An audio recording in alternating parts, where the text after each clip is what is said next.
Hello everyone, मैं वर्तिका स्वागत करती हूँ अपने चैनल पे। आई होप आप सब अच्छे होंगे। तो एनआईएस समरी में ये हमारी नेक्स्ट वीडियो होगी जिसमें हम लोग आज चिंतन कौशल के बारे में जानेंगे। ये यूनिट बहुत इंपॉर्टेंट है क्योंकि इसमें हम लोग पियाजे के बारे में पढ़ेंगे, ब्रूनर के बारे में पढ़ेंगे।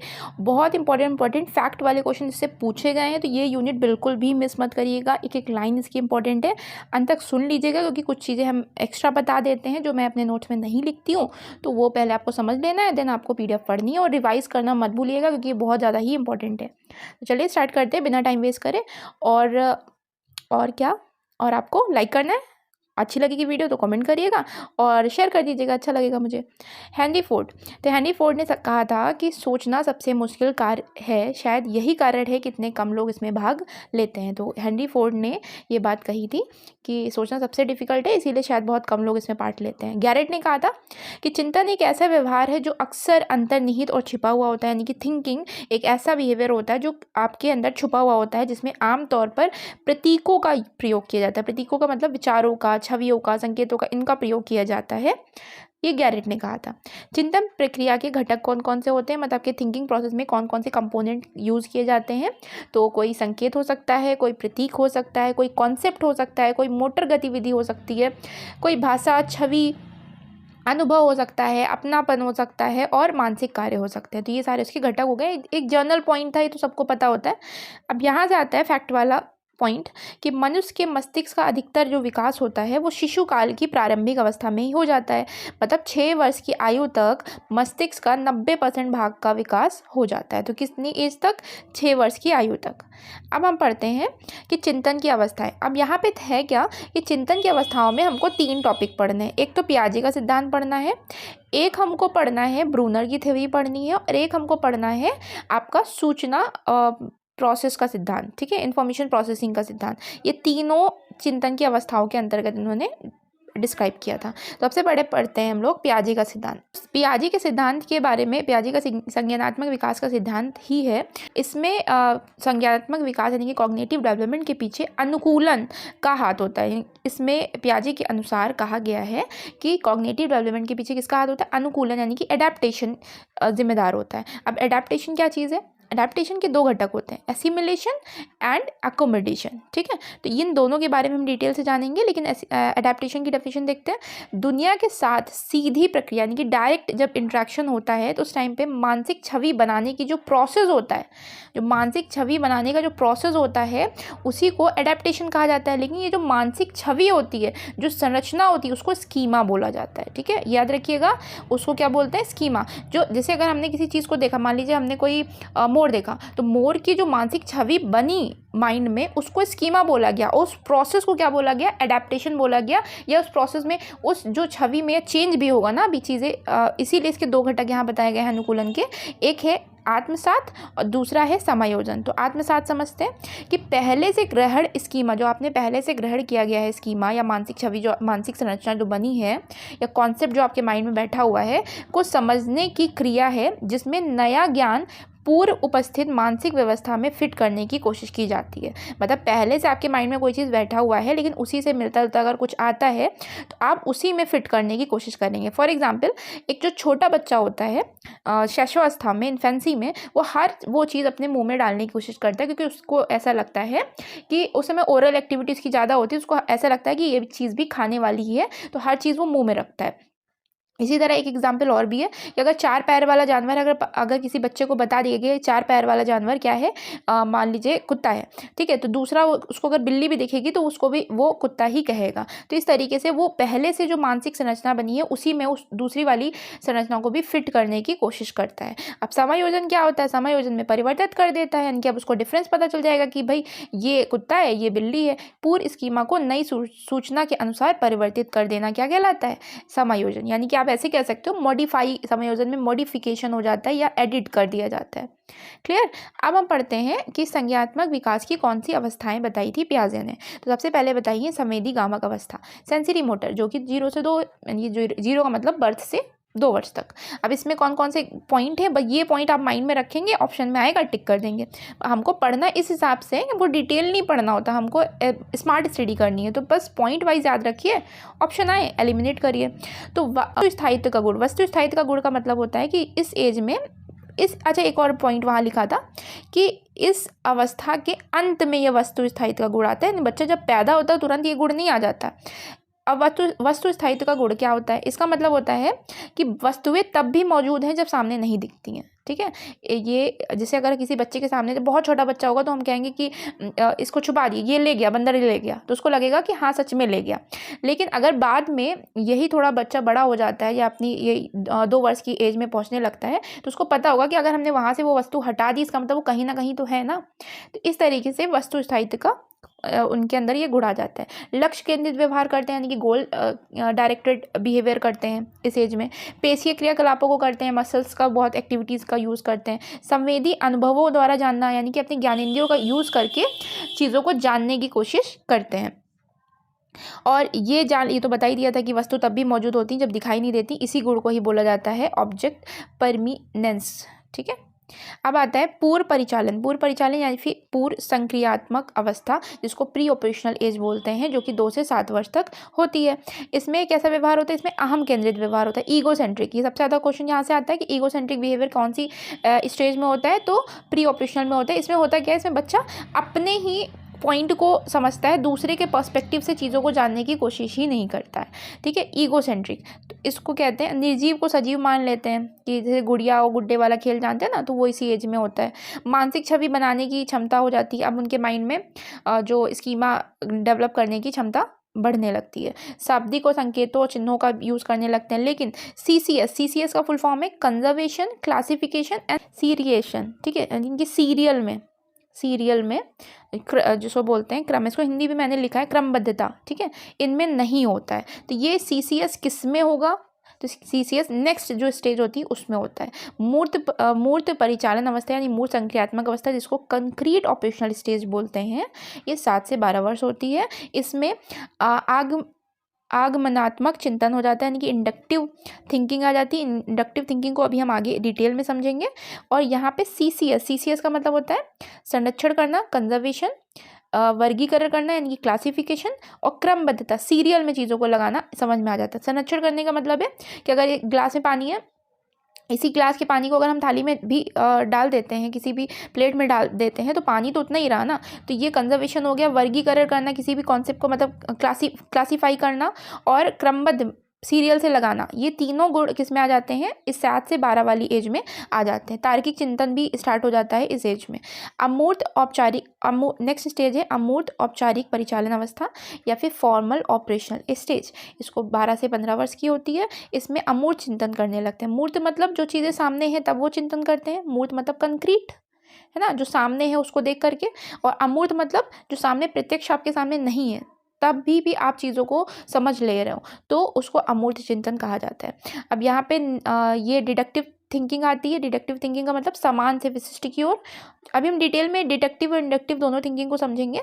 इंडक्टिव में क्या होता है? विशिष्ट से सामान्य की ओर होता है, यानी कि स्पेसिफिक टू जनरल जाता है। स्पेसिफिक टू जनरल होती है ये थिंकिंग। और जबकि डिडक्टिव थिंकिंग जो होती है, निगमनात्मक चिंतन, ये जनरल टू स्पेसिफिक होता है। इसमें अमूर्त वाला मैं बता रही थी कि अमूर्त औपचारिक परिचालन अवस्था में प्रस्ताव संबंधी तर्क में सक्षम हो जाते हैं कि अपना प्रॉपर तरीके से वो प्रस्ताव रख के तर्क दे सकते हैं। ठीक है, इस स्टेज में। अब हम पढ़ते हैं ब्रूनर का सिद्धांत। ब्रूनर के सिद्धांत में चिंतन प्रक्रियाओं की 3 अवस्था बताई हैं। ब्रूनर ने जो थिंकिंग प्रोसेस के 3 स्टेजेस बताई हैं। पहला अभिनव संबंधी, दूसरा प्रतिष्ठित, और तीसरा प्रतिक्रियात्मक। इंग्लिश में लिखा हुआ है inactive representation stage, iconic stage, और सिंबॉलिक रिप्रेजेंटेशन स्टेज। प्रतिनिधित्व सब में रहेगा। ठीक है, अब यहाँ पे कौन सी एज ग्रुप का होता है? तो वहाँ पे बुक में तो स्पेसिफिक बताया नहीं गया था, लेकिन 0 से 3, कहीं कहीं 0 से 2 भी दे रखा होता है। 3 से 7 और ये 7 से अबव वाला चला जाएगा। अब इनकी विशेषता कौन सी होती है? इस स्टेज में मोटर एक्टिविटी ज़्यादा करेंगे, वही हाथ पैर अपनी पेशीय क्रियाकलापों को ज़्यादा यूज़ करते हैं, रिस्पॉन्सेज बहुत करते हैं। चिंतन प्रक्रिया गैर मौखिक होती है, ये याद रखिएगा कि नॉन वर्बल होती है। नॉन वर्बल एक्टिविटीज़ के थ्रू, यानी कि बिना बोले उस समय अपनी एक्टिविटीज़ के थ्रू वो व्यक्त करते हैं, अभिनव करके व्यक्त करते हैं।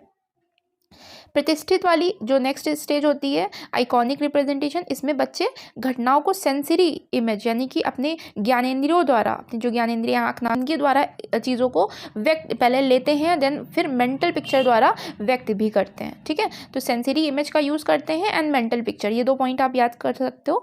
और प्रतीकात्मक जो स्टेज होती है इसमें word, symbol and other abstract जो अमूर्त चीज़ें हैं उन फेनोमेना का यूज़ करते हैं, मतलब शब्दों का करेंगे, संकेतों का करेंगे, और जो नहीं दिख रही है उनका भी यूज़ करते हैं रिप्रेजेंट करने के लिए, अपनी थिंकिंग प्रोसेस को रिप्रेजेंट करने के लिए इनका यूज़ करते हैं। ठीक है, अब आता है नेक्स्ट जो हमारा है सूचना प्रोसेसिंग सिद्धांत। ये हम चिंतन की अवस्थाएं पढ़ रहे थे, 3 बताई गई थी, एक तो पियाजे के अनुसार, एक ब्रूनर के अनुसार, एंड थर्ड है information processing theory. Information processing theory क्या है कि चिंतन वह सूचना है जो पर्यावरण से ज्ञानेंद्रियों द्वारा लेते हैं, मतलब थिंकिंग वो एक इन्फॉर्मेशन है जो हम अपने आसपास से अपनी ज्ञानेंद्रियों द्वारा, सेंसरी जो वो सेंसेस होते हैं उनके द्वारा हम लेते हैं। अब इसकी अवस्थाएं कौन कौन सी होती हैं, बस ये पॉइंट बहुत अच्छे से याद रख लीजिएगा। 3 है संवेदी प्रसंस्करण यानी कि सेंसरी प्रोसेसिंग, दूसरा है स्मृति से प्रासंगिक सूचना की पुनरावृत्ति। देखिए पहले हमने क्या किया, सेंसेस से अपने लिया, वो उसको प्रोसेस किया, देन स्मृति से प्रासंगिक सूचना की पुनर्प्राप्ति। अगर हमको हमारे माइंड में वो चीज़ आ गई है तो हमको जब उसको जब किसी कॉन्सेप्ट को देखेंगे तो हम फिर से रिकॉल करेंगे ना, फिर से रिट्रीव करेंगे। तो रिट्रीव करना इन्फॉर्मेशन को अपनी मेमोरी से, and then manipulation of information, फिर सूचना में फेर बदल कर देना कि हमको ये पता चला अच्छा ये चीज़ थी, तो हमने उस इन्फॉर्मेशन में फिर मैनिपुलेट कर दिया, उसको चेंज कर दिया कि अच्छा इस बारे में बात की गई है। ठीक है, तो ये हो जाता है सूचना प्रोसेसिंग थ्योरी। अब हम पढ़ते हैं चिंतन के प्रकार के बारे में। चिंतन का पहले कन्वर्जेंट थिंकिंग हो गया और डाइवर्जेंट थिंकिंग हो गया। एक पॉइंट मैं बताती हूँ, गिलफोर्ड है, गिलफोर्ड का नाम आप लोगों ने सुना होगा। गिलफोर्ड ने कहा था कि जो कन्वर्जेंट थिंकिंग होती है वो डाइवर्जेंट थिंकिंग की अपोजिट होती है, जो कि है एक्चुअली कन्वर्जेंट थिंकिंग। इससे क्वेश्चन सीटेड में बहुत आते हैं। कन्वर्जेंट थिंकिंग को अच्छा ज़्यादा नहीं माना जाता, लेकिन सिखाया जाता है। आरंभिक जो स्टेज होती है, जब क्लासेस जो स्टार्टिंग की क्लासेस होती है, उसमें बच्चों को कन्वर्जेंट थिंकिंग के बारे में भी सिखाया जाता है। इसका मतलब होता है कि किसी समस्या के लिए एक अच्छा उत्तर। कन्वर्जेंट थिंकिंग का मतलब ऐसे पूछा गया कि पत्तियों का जिसको हम लोग मैथ्स में कहते हैं क्लोज एंडेड क्वेश्चन, वही चीज़ है कि जब हमसे पूछा गया पत्तियों का हरा रंग किस वजह से होता है, तो हम कह देंगे क्लोरोफिल, मतलब एक उत्तर निकलना, किसी भी क्वेश्चन का एक उत्तर निकलना, इसको कन्वर्जेंट थिंकिंग बोलते हैं। कन्वर्जेंट थिंकिंग को बढ़ाने के लिए, अगर बच्चों को सिखाने के लिए आप कौन सा मेथड यूज़ करोगे, तो आप पजल दे सकते हो। ठीक है, पजल को सॉल्व करने की, जिसमें होता नहीं घर है और फिर ऐसे टेढ़े मेढ़े रास्ते बने, कहा जाता है कि ये घर का रास्ता ढूंढ के बताओ, तो उसका एक ही रास्ता होगा। तो इस तरीके से कन्वर्जेंट थिंकिंग आप दे सकते हैं। भिन्न और अलग डाइवर्जेंट थिंकिंग क्या होता है, एक विषय को कई भागों में तोड़ता है और हर पहलू पर जानकारी प्राप्त करता है। फॉर एग्जाम्पल, अगर हमने किसी बच्चे से कहा कि अच्छा बताओ वायु प्रदूषण होने के क्या कारण हो सकते हैं, तो इसके बहुत सारे वो अपने तरीके से आंसर दे सकता है, इसीलिए डाइवर्जेंट थिंकिंग वाला क्वेश्चन बोला जाएगा। अमूर्त चिंतन क्या है, जो सामने मौजूद नहीं है। Use concept and make journalisation, इसमें क्या होता है, अमूर्त चिंतन में अवधारणाओं का यूज़ किया जाता है, कॉन्सेप्ट का यूज़ किया जाता है और सामान्यीकरण का को बनाया जाता है, यानी कि एज अ जर्नल उसको जर्नलाइज कर दिया जाता है उस कॉन्सेप्ट को। एंड मूर्त चिंतन में क्या होता है, जो सामने प्रत्यक्ष है, जो प्रत्यक्ष ऑब्जेक्ट है या इवेंट है, उन्हीं का ही प्रभाव रहता है मूर्त चिंतन में। चिंतनशील चिंतन क्या होता है, यानी कि रिफ्लेक्सिव चिंतन क्या होता है, तो रिफ्लेक्सिव चिंतन के बारे में ड्यूवी ने कहा था कि ये एक प्रकार का एक्टिव और परसिस्टेंट और सावधानी पूर्वक विचार है। बस ये पॉइंट, पूरी इनकी एक लाइन थी, लेकिन पूरा लाइन याद रखने की ज़रूरत नहीं है। नोट्स का मतलब ये है कि जितना आप शॉर्ट कर सको, तो आपको एक्टिव जो ऐसा चिंतन जो बहुत एक्टिवली हो और बहुत लगातार हो, कंसिस्टेंट होकर के हो, वो बात डीवी ने कही थी। किसके लिए, रिफ्लेक्सिव थिंकिंग के लिए। ये जो रिफ्लेक्सिव थिंकिंग होता है, ये पार्ट ऑफ क्रिटिकल थिंकिंग होता है। जो आलोचनात्मक चिंतन होता है उसका एक पार्ट होता है। अब आलोचनात्मक चिंतन क्या है, आलोचनात्मक चिंतन का मतलब होता है कि हम हर एक पहलुओं पर ध्यान दे के फाइनल अपने आंसर की तरफ पहुंचना। ठीक है, ढंग से किसी कॉन्सेप्ट, किसी कोई समस्या है, अब इसके बारे में भी है आगे क्वेश्चन कि इसके स्टेप्स वगैरह कुछ ऐसे पूछे गए हैं, तो वहाँ पर हम लोग इसको डिटेल में समझ लेंगे, लेकिन ये पार्ट इसी का ही होता है, रिफ्लेक्सिव का ही, रिफ्लेक्सिव क्रिटिकल थिंकिंग का पार्ट है। इसमें होता क्या है, विश्लेषण करते हैं और जो हुआ है फैसले करने से, मतलब जो हुआ है उसके बारे में भी जानते हैं और फैसले करने में भी ये मदद करता है, फाइनल डिसीजन लेने में भी।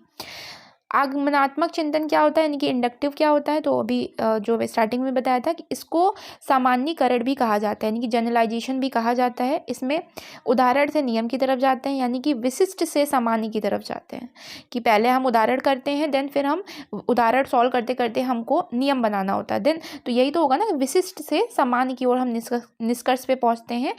ये एक आखिरी पॉइंट इंपॉर्टेंट है, क्योंकि ये सारी चीज़ें तो हम लोग ने सीटेट के टाइम पढ़ी थी, लेकिन ये पॉइंट है कि संभावना पे आधारित है, ना कि निश्चितता पे। मतलब ये इसमें पॉसिबिलिटी पे ज़्यादा ये बेस्ड होता है, सर्टेनिटी पे ज़्यादा बेस्ड नहीं होता है। निगमनात्मक चिंतन जो होता है वो समान से विशिष्ट, इसका जस्ट अपोजिट, और नियम से उदाहरण की ओर होता है। तार्किक चिंतन क्या होता है, लॉजिकल थिंकिंग, जो तर्क के आधार पे हो, यानी कि तर्क के आधार पे जब हम निष्कर्ष निकालते हैं तो उसको हम लॉजिकल थिंकिंग कहते हैं। अब हम पढ़ेंगे चिंतन के उपकरण कौन से, यानी कि टूल्स ऑफ थिंकिंग। तो टूल्स ऑफ थिंकिंग में हमारा प्रश्न पूछना हो जाएगा, अवधारणाएं आ जाएंगी, माइंड मैप आ जाएंगे, और CORT बहुत इंपॉर्टेंट है, कॉग्निटिव रिसर्च ट्रस्ट। अब यहाँ से क्वेश्चन बने हुए हैं, इसीलिए इसको समझना बहुत इंपॉर्टेंट है। प्रश्न पूछने के लिए मैं आपको शॉर्टकट में बता देती हूँ कैसे प्रश्न पूछने चाहिए। तो जो किसी एक आंसर पे रुक जाए, उस वैसे प्रश्न पूछने से बचना चाहिए, कि और हाँ नहीं वाले प्रश्न भी नहीं पूछने चाहिए, मतलब क्लोज एंडेड क्वेश्चन नहीं पूछना चाहिए हमको, ताकि बच्चे ज़्यादा से ज़्यादा।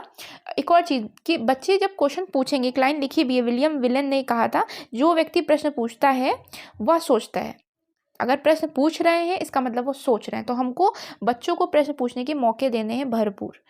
अब हम आते हैं अगले टॉपिक पे, ब्लूम का वर्गीकरण। ब्लूम का वर्गीकरण हम पढ़ते हैं तो ब्लूम ने लेवल्स बताए थे कि ज्ञान, समझ और प्रयोग जो होते हैं वो मूर्त चिंतन का पार्ट होते हैं, विश्लेषण, संश्लेषण और मूल्यांकन जो होता है वो अमूर्त चिंतन का पार्ट होता है। यानी कि अगर इसको अब लोअर सबसे लोवेस्ट पूछा जाएगा लेवल कौन सा है ब्लूम के टेक्सोनॉमी के अकॉर्डिंग, तो सबसे नीचे आता है ज्ञान, देन आएगा समझ, देन आएगा प्रयोग, और ये आप ऊपर जा सकते हैं ऐसे करके, फिर आखिरी में आता है मूल्यांकन। इसको चेंज भी किया गया था, लेकिन इस बुक में बताया नहीं, तो मैंने उसको डिटेल में नहीं बताया है।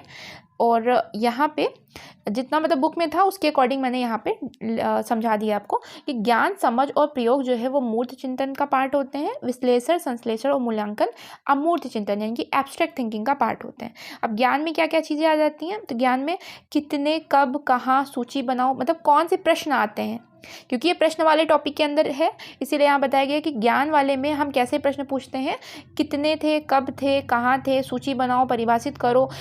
फैक्ट वाले जो आंसर होते हैं वो हम जानने की कोशिश करते हैं। अब इससे होगा क्या बच्चों में, इससे बच्चों में पुनः स्मरण यानी कि रिकॉल करने की क्षमता या पहचानने की क्षमता का टेस्ट कर सकेंगे हम। नेक्स्ट जो स्किल होती है वो है समझ स्किल यानी कि बोधात्मक स्किल। ये जो स्किल होती है इसमें वर्णन करने वाले क्वेश्चन कहे जाते हैं, स्पष्ट करो, अनुमान लगाओ, पहचानो आदि शब्दों का प्रयोग किया जाता है, ऐसे ही प्रश्नों का प्रयोग किया जाता है। इससे बच्चे में होगा क्या, इससे बच्चे में व्याख्या कौशल का, जो व्याख्यान करने वाली कौशल है उसका डेवलपमेंट होगा। नेक्स्ट जो स्किल है, ये ब्लूम ने जो स्किल्स बताई हैं उसी में अगली स्किल है प्रयोग स्किल। प्रयोग स्किल में क्या होता है, प्रदर्शित करो करने कहा जाएगा, प्रयोग करो, चित्रित करो, हल करो, जांच करो। तो इससे होगा क्या, इससे बच्चों में ज्ञान का प्रयोग करना, जो उसने सीखा है, वो जो नॉलेज सीखा उसको नई स्थिति में वो यूज़ करेगा। ठीक है, ये प्रयोग में हो जाएगा। विश्लेषण में क्या होगा, एनालिसिस में अंतर करो, विश्लेषण करो, स्पष्ट करो, तुलना करो, पृथक करो, व्यवस्थित करो। जब तोड़ने, विश्लेषण का मतलब हो गया तोड़ने की बात की जाए, ठीक है, टुकड़ों में पार्ट करके, पृथक करके फिर चीज़ों को समझने की बात की जाए तो उसको विश्लेषण कहते हैं। और विश्लेषण करने से बच्चों में क्या होगा कि दी गई सूचना को पृथक भागों में करके फिर समझेगा। ठीक है, कोई भी अगर सूचना दी गई है तो उसके टुकड़ों में बांट करके देन उसके पार्ट्स को समझने की कोशिश करेगा। संश्लेषण इसका जस्ट अपोजिट हो जाएगा कि अगर हमको नए टुकड़े दे दिए हैं तो उनको जोड़ करके एक कंप्लीट इन्फॉर्मेशन बनाने की कोशिश करेगा। तो यहाँ पे जोड़ो, पुनः व्यवस्थित करो, विकल्प ढूंढो, सृजन करो और डिज़ाइन खोजो, ऐसे करके प्रश्न पूछे जाएंगे। तो बच्चे क्या करेंगे, बच्चे विभिन्न अवयवों को, विभिन्न पार्ट्स को जोड़कर एक नया पैटर्न बना सकेंगे ऐसे प्रश्नों से। मूल्यांकन में क्या करेंगे, मूल्यांकन में देखेंगे कि भाई हमने सही किया है या नहीं किया है, अपने निर्णय की जांच करेंगे, मापन करेंगे, आकलन करेंगे। चुनेंगे, निष्कर्ष निकालेंगे, तो इससे होगा क्या, इससे बच्चों में फैसला लेने के लिए वो प्रेरित हो सकेंगे। ठीक है, अब आता है जो अगला कॉन्सेप्ट, ये प्रश्न वाले के अंदर ब्लूम टैक्सोनॉमी हमने पढ़ लिया। नेक्स्ट है हमारा कॉन्सेप्ट। कॉन्सेप्ट के लिए अरस्तू ने कहा है बुद्धिमान व्यक्ति क्या होता है, कॉन्सेप्ट का मास्टर होता है। अब कॉन्सेप्ट के निर्माण के लिए क्या चीज़ें ज़रूरी होती हैं, 3 चीज़ें ज़रूरी होती हैं। चिन्ह शब्द यानी कि वो संकेत जिनके थ्रू आप नाम दोगे उस कॉन्सेप्ट को। संदर्भ मतलब वो कंटेक्स्ट, जिसके कंटेक्स्ट में आप उदाहरण लोगे, मतलब इसमें उदाहरण आप बना लोगे उस टॉपिक को। और गुण, कुछ जो कॉन्सेप्ट होते हैं उनके गुण समान हो सकते हैं ना, तो इसीलिए वहाँ पे गुण। ये 3 पॉइंट हो गए कॉन्सेप्ट के, कि चिन्ह, संदर्भ और गुण। और अवधारणा का निर्माण जो होता है वो 2 प्रोसेस से मिलके होता है, व्याख्या और सामान्यीकरण। ठीक है, यहाँ पे हो गया कॉन्सेप्ट वाला। अब माइंड मैप। माइंड मैप क्या होता है, माइंड मैप मैंने बना के दिखाया भी है आगे, कि माइंड मैप पढ़ने का बहुत अच्छा तरीका है कि draw a topic at centre. अगर हम कोई टॉपिक पढ़ना है तो उसको सेंटर में रखिए, उसकी जो सब हेडिंग है उसको साइड में रखिए, और सब हेडिंग के अंदर भी अगर कोई पॉइंट है तो उसको आप मेन पॉइंट्स को ऐड करिए। और इसके लिए आप पिक्चर्स का भी यूज़ कर सकते हो। तो यहाँ पे मैंने बना के दिखाया इसी पेज के एंड में। फॉर एग्जाम्पल ये देखिए, मैंने बादल के फॉर्म में ये बनाया है, एडवर्ड ग्लेसर को हमने बीच में रखा है, एंड देन साइड में उनके पॉइंट्स को मैंने दिखा दिया है।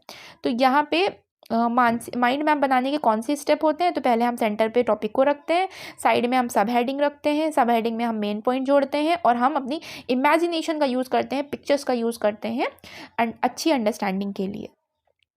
अब जो लास्ट पॉइंट था CORT यानी कि कॉग्निटिव रिसर्च टेस्ट, इससे क्वेश्चन बना हुआ है। इसके टूल्स कितने हैं, इसके कौन कौन से टूल्स होते हैं, तो ये होते हैं CNS। ये सब पढ़ क्या रहे हैं हम लोग, ये हम थिंकिंग के टूल्स पढ़ रहे हैं। थिंकिंग मतलब सोचने के लिए कौन से उपकरण यूज़ करेंगे, तो हम माइंड मैप का यूज़ कर सकते थे, क्वेश्चन स्किल यानी कि प्रश्न कौशल का यूज़ कर सकते थे, कॉन्सेप्ट का यूज़ कर सकते थे, और अब हम पढ़ेंगे CORT। इसके थ्रू भी हम अपने थिंकिंग प्रोसेस को इम्प्रूव कर सकते हैं या थिंकिंग को बढ़ा सकते हैं। यहाँ पे CNS क्या होता है, कॉन्सिक्वेंसेज एंड सीक्वल। इसको इंग्लिश में याद करिएगा, हिंदी में याद करेंगे कंफ्यूज हो जाएंगे, तो इसको इंग्लिश में करिए। अदरवाइज मैंने आज अपने नोट्स में हिंदी को भरपूर मात्रा में रखा है, क्योंकि कई कमेंट आए हुए थे कि आप हिंदी कम यूज़ करते हो। तो CNS, कॉन्सिक्वेंसेज एंड सीक्वल। व्यक्ति क्या करता है इसमें, अपने जो परिणाम होते हैं उसको डिसाइड कर लेता है कि शॉर्ट है कि मीडियम है कि लॉन्ग है। देखिए आपको शॉर्ट टर्म में क्या परिणाम चाहिए, तो 1 से 2 साल में क्या चाहिए, मीडियम यानी कि 2 से 5 साल में क्या चाहिए, लॉन्ग मतलब लंबी अवधि में क्या परिणाम चाहिए, इस पे वो गौर करता है। AGO क्या होता है, तो AGO का फुल फॉर्म हो गया AIIMS, goals and objective. AIIMS का मतलब बड़े उद्देश्य, गोल्स का मतलब छोटे उद्देश्य, और ऑब्जेक्टिव उद्देश्य, इनके ऊपर वो फोकस करता है, बस याद रख लीजिएगा। OPV का फुल फॉर्म क्या होता है, OPV का मतलब अदर्स पीपल व्यू। इस वाली थिंकिंग में जो व्यक्ति होता है वो दूसरे के व्यू को, दूसरे के क्या वो सोचता है किसी टॉपिक के बारे में, उसको भी जानने की कोशिश करता है। APC का मतलब है अल्टरनेटिव पॉसिबिलिटी एंड चॉइसेस। इसमें व्यक्ति क्या करता है, क्या विकल्प है उसके पास, उनकी एक लिस्ट बनाता है, क्या पॉसिबिलिटीज़ हो सकती हैं, क्या चॉइसेस हैं, इस तरीके से वो अपनी लिस्ट तैयार करता है। देन वो फाइनल चूज़ करता है कि क्या उसे करना है। PMI में क्या होता है, plus minus and interesting ideas. वो एक जगह पे क्या पॉजिटिव पॉइंट है वो लिखता है, मान लीजिए कोई समस्या है उसके पास तो इसके क्या पॉजिटिव पॉइंट्स है ये लिखता है, क्या निगेटिव हो सकता है वो लिखता है, क्या इंटरेस्टिंग आइडिया है वो लिखता है, देन वो चूज़ करता है। FIP का मतलब होता है फर्स्ट इंपॉर्टेंट प्रायोरिटीज़, यानी कि पहली क्या प्रायोरिटी है। तो आपके पास अगर आपने एक सूची बनाई है तो आप पहले डिसाइड करते हो, लाइक हम लोग अपनी टू डू लिस्ट बनाते हैं, तो टू डू लिस्ट में हम लोग अपनी दिन की शुरुआत अच्छी प्रोडक्टिव बनाने के लिए दिन की शुरुआत अच्छा करते हैं कि अच्छा ये पॉइंट पढ़ेंगे तो स्टार्टिंग में ये सब्जेक्ट पढ़ेंगे तो अच्छा रहेगा। तो अपनी प्रायोरिटीज़ को डिसाइड करना ही कि हमारे लिए ये प्रायोरिटी ज़्यादा है, इसको ज़्यादा इंपॉर्टेंस देनी है, इसी को बोलते हैं FIP। और CAF का मतलब होता है कंसीडर और फैक्टर, कि जितने भी फैक्टर्स हैं, जितने भी फैक्टर उस कॉन्सेप्ट से, उस समस्या से रिलेटेड है, उस सारे फैक्टर्स पे ध्यान देना, उसको सबको कंसीडर करना ही कहलाता है CAF। ये सारे याद रख लीजिएगा। CORT के क्या है, CNS, AGO, OPV, APC, PMI, FIP और CAF। अब हम पढ़ते हैं चिंतनशील क्रिटिकल थिंकिंग। क्रिटिकल थिंकिंग में एडवर्ड ग्लेसर ने बताया था कि क्रिटिकल थिंकिंग के कुछ स्टेप्स होते हैं। जिससे पहले हम समस्या की पहचान करते हैं, देखिए यहाँ से गया ये एरो, ध्यान दीजिएगा, समस्या की पहचान करते हैं, फिर दूर करने के तरीके ढूंढते हैं, फिर अगला स्टेप होता है कि तरीके में हम क्या करेंगे, जानकारी इकट्ठा करेंगे, फिर अनकही जो मान्यताएं हैं उनको पहचानेंगे, या अनकही मान्यताएं या मूल्य जो होते हैं उनको पहचानेंगे। फिर हम क्या करेंगे, स्पष्ट अंतर करके भाषा की समझ और भाषा को समझेंगे और प्रयोग भी करेंगे। फिर प्रमाणों का मूल्यांकन करेंगे कि आपने जो प्रमाण यूज़ किए हैं वो इवैल्यूएट करेंगे, वो सही है भी या नहीं है। फिर कथनों में तार्किक जुड़ाव करेंगे, जो आपने स्टेटमेंट आ रहे हैं उस समस्या को सॉल्व करने के लिए उनमें क्या लॉजिकल रिलेशन है। फिर फाइनली हम लोग निष्कर्ष पे पहुंचेंगे, फिर निष्कर्ष को भी हम चेक करेंगे कि वो एक्चुअली वो समस्या का समाधान है भी या नहीं। तो क्रिटिकल थिंकिंग में ये प्रोसेस हो जाता है। किसने कहा था? एडवर्ड ग्लेसर ने कहा था। अब क्रिटिकल थिंकिंग को विकसित करने के लिए 6 स्टेज होती है। 6 स्टेज कौन कौन सी है? रिफ्लेक्टिव और चैलेंज। अनरिफ्लेक्टिव में क्या होता है कि समस्या से हम अनजान ही होते हैं, हमको पता ही नहीं होता है कि समस्या है क्या, तो इसको अनरिफ्लेक्टिव थिंकर बोलते हैं। वो अचिंतनशील चिंतक मतलब थिंकर वो है। चैलेंज थिंकर वो होता है जो समस्या को जान जाता है। द बिगिनिंग थिंकर वो होता है जो सुधार की कोशिश करता है। वो समस्या जान गया है तो अब सुधार की कोशिश करेगा, लेकिन नियमित नहीं करता, रेगुलर नहीं करता, रेगुलर प्रैक्टिस नहीं करता। और प्रैक्टिसिंग थिंकर वो होता है जो नियमित रूप से उस समस्या को सुधार करने की कोशिश करेगा। एडवांस थिंकर वो होता है जो अभ्यास के हिसाब से आगे बढ़ता है। उसने इतनी प्रैक्टिस कर ली है कि वो अपने एक्सरसाइज के अकॉर्डिंग फिर अब उसमें समस्या को सॉल्व करने की कोशिश करेगा। और लास्ट स्टेप जो होता है वो होता है मास्टर थिंकर, यानी कि अब वो मास्टर हो चुका है, वो कुशल हो गया है और व्यवहारिक चिंतन उसका दूसरा स्वभाव बन जाता है। तो यहाँ पे हो गए कि क्रिटिकल थिंकिंग के कौन से स्टेजेस हैं। तो ये सारी स्टेजेस आई थिंक आपको समझ में आया होगा और ये सारे याद कर लीजिएगा, क्योंकि ये यूनिट बहुत इंपॉर्टेंट है, इसमें फैक्ट वाले क्वेश्चन बहुत उठते हैं। नेक्स्ट हमारा जो पॉइंट है डाइवर्जेंट थिंकिंग, यानी कि वही भिन्न या अलग चिंतन जिसको बोलते हैं, उसको प्रोत्साहित करने के कौन से तरीके हो सकते हैं। तो उसको ब्रेन स्टॉर्मिंग हो जाएगा।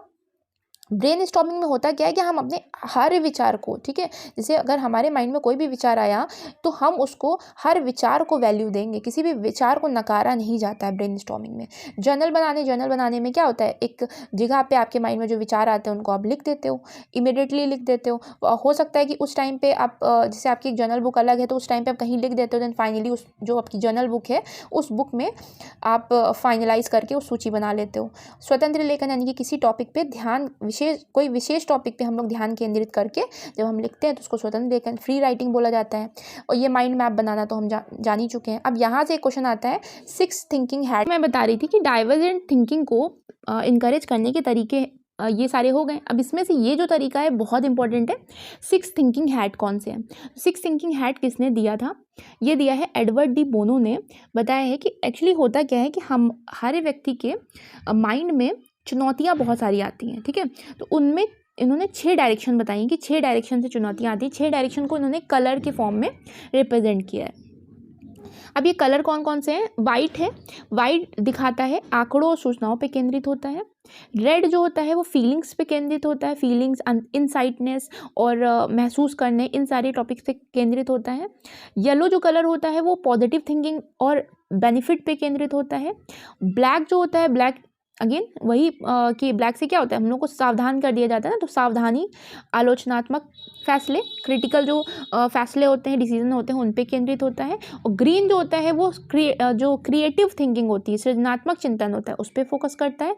और जो ब्लू होता है वो प्रोसेस कंट्रोल पे फोकस करता है, यानी कि सोचने के बारे में सोचना, जिसको बोलते हैं मेटाकॉग्निशन, इस पे फोकस करता है। तो आई होप आपको ये सातों 6 के 6 कलर समझ में आए होंगे। अब यहाँ से एक क्वेश्चन अगेन बनता है ग्राहम वलास से आई थिंक जो लोग भी यूपी टेट दिए होंगे उनको पता होगा, यहाँ से क्वेश्चन पूछा जाता है। तो ग्राहम वलास ने 5 स्टेजेस बताई हैं क्रिटिकल थिंकिंग की। कौन कौन सी? सबसे पहले हम प्रिपरेशन करते हैं। किसी भी समस्या को सॉल्व करने के लिए हम क्या करेंगे? हम पहले प्रिपरेशन करेंगे। देन इंक्यूबेशन पीरियड होता है। इंक्यूबेशन वो पीरियड होता है जिस टाइम पे कोई सक्रिय नहीं होता, मतलब उस समस्या पे एक्टिव रूप से हम लोग ध्यान नहीं देते हैं, तो उसको इंक्यूबेशन पीरियड होता है। फिर अचानक से उस समस्या को सॉल्व करने के लिए आपके पास एक सोल्यूशन आ गया तो उसको बोलेंगे इल्यूमिनेशन बोलते हैं। और नेक्स्ट हो जाता है मूल्यांकन। अब जो आपके पास सोल्यूशन आया है उसको आप चेक करोगे, टेस्ट करोगे वो है भी सोल्यूशन या नहीं है। देन आप कभी कभी ऐसा होता है कि जो आपने टेस्ट किया, देन आपको पता चलेगा कि वो समस्या का सोल्यूशन था ही नहीं, तो फिर से आप कहाँ पहुँच जाओगे? फिर से आप पहली स्टेज पे पहुँच जाओगे। लेकिन अगर है तो उस पर आप काम करोगे। तो इस तरीके से ये ग्राहम वलास के कितने स्टेप्स हैं? क्रिएटिव थिंकिंग के 5 स्टेप्स होते हैं। इन पाँचों के नाम याद रख लीजिएगा। सबसे पहले हम तैयारी करते हैं। इंक्यूबेशन में हम एक्टिव नहीं होते हैं, पूरी तरीके से ध्यान नहीं देते हैं उस समस्या को सॉल्व करने के लिए। अचानक से हमारे पास एक आंसर आ जाता है, सोल्यूशन आ जाता है, फिर उसको हम टेस्ट करते हैं, फिर हम पुनरावृत्ति में हम ये करते हैं कि हो सकता है कि वो सोल्यूशन ना ही हो, तो नहीं होता तो हम फिर से वहीं पहुंच जाते हैं, होता है तो उस पर हम काम करते हैं।